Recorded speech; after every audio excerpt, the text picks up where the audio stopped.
This channel does not promote any violent, harmful, or illegal activities. All content provided by this channel is meant for an educational purpose only. Cancer Healer Center, a new beginning. কুলতলির খবরে নজর রাখতে হচ্ছে। ফের কুলতলির লোকালয়ে বাঘের খোঁজে বনকর্মীরা। আনা হয়েছে জাল, লোহার খাঁচা। বাঘের পায়ের ছাপ দেখে অবস্থান বোঝার চেষ্টা করছেন বনকর্মীরা। গতকাল স্থানীয় এক মৎস্যজীবী নদী পেরিয়ে বাঘকে গ্রামে ঢুকতে দেখেন। তারপর থেকেই আতঙ্কে গোটা গ্রাম। ভয়ে রাতে দু চোখের পাতা এক করতে পারেননি রাতভর গ্রামে পাহারা দেন এলাকার লোকজন। রাতেই গ্রামে পৌঁছে যায় বন দপ্তর, পুলিশ। আমার ক্যামেরাম্যানকে দেখাতে বলবো, এই যে জায়গাটা, এখানে গ্রামের লাগোয়া একেবারে এই যে পুকুর রয়েছে, পুকুরের এখন জল শুকিয়ে গিয়েছে, ঠিক সেই জায়গাতেই এখানে বাঘের কিন্তু টাটকা পায়ের ছাপটা কিন্তু দেখা যাচ্ছে। এবং সেই পায়ের ছাপ দেখার জন্যই কিন্তু একদিকে যেমন গ্রামবাসীরা তারাও জড়ো হয়েছেন, সেই সঙ্গে সঙ্গে বাঘ অনুসন্ধানের কাজে যুক্ত যারা রয়েছেন তারাও কিন্তু দেখছেন। বাঘের পায়ের ছাপ অনুসন্ধান করেই জানার চেষ্টা চালানো হচ্ছে যে বাঘটি এই মুহূর্তে ঠিক কোথায় লুকিয়ে রয়েছে। এখানে প্রচুর গ্রামের মানুষ এবং যারা বাঘ কোথায় রয়েছে সেই খোঁজ চালানোর জন্যই তারা যুক্ত রয়েছে। তাদের সঙ্গে কথা বলে নেবো, তারা বাঘকে দেখতে পেয়েছেন কিনা এবং কী অবস্থার মধ্যে রয়েছে।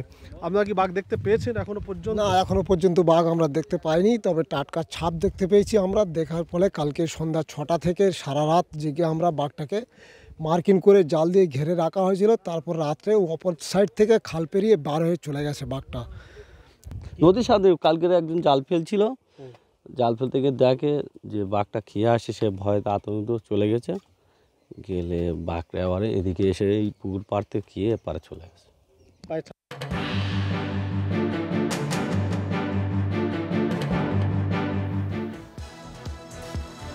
ছত্তিশগড়ের সুকমায় বড় সাফল্য নিরাপত্তা বাহিনীর। গুলির লড়াইয়ে হত 18 মাওবাদী, আহত 2 জন জওয়ান।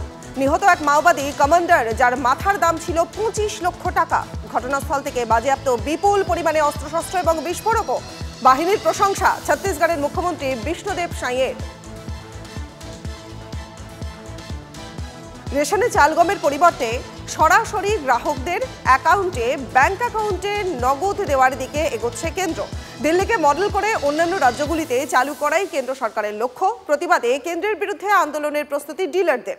রেশন ডিলারদের সর্বভারতীয় সংগঠন দেশ জুড়ে বড়সড় আন্দোলনে নামার হুঁশিয়ারি দিয়েছে। রেশনে বাংলা এবং তামিলনাড়ু মডেল চালুর দাবি ডিলারদের।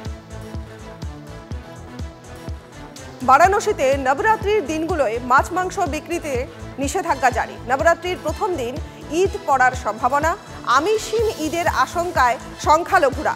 রবিবার থেকেই শহরে সব মাছ মাংসের দোকান বন্ধ রাখা হবে বলে জানিয়েছেন বারাণসী পুর নিগমের মেয়র।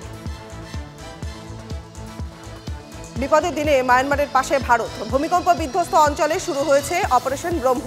মায়ানমারে তৈরি হয়েছে অস্থায়ী আর্মি ফিল্ড হাসপাতাল।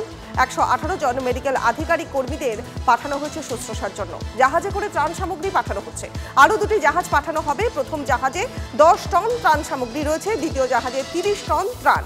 31শে মার্চের মধ্যে জাহাজ দুটি পৌঁছানোর কথা।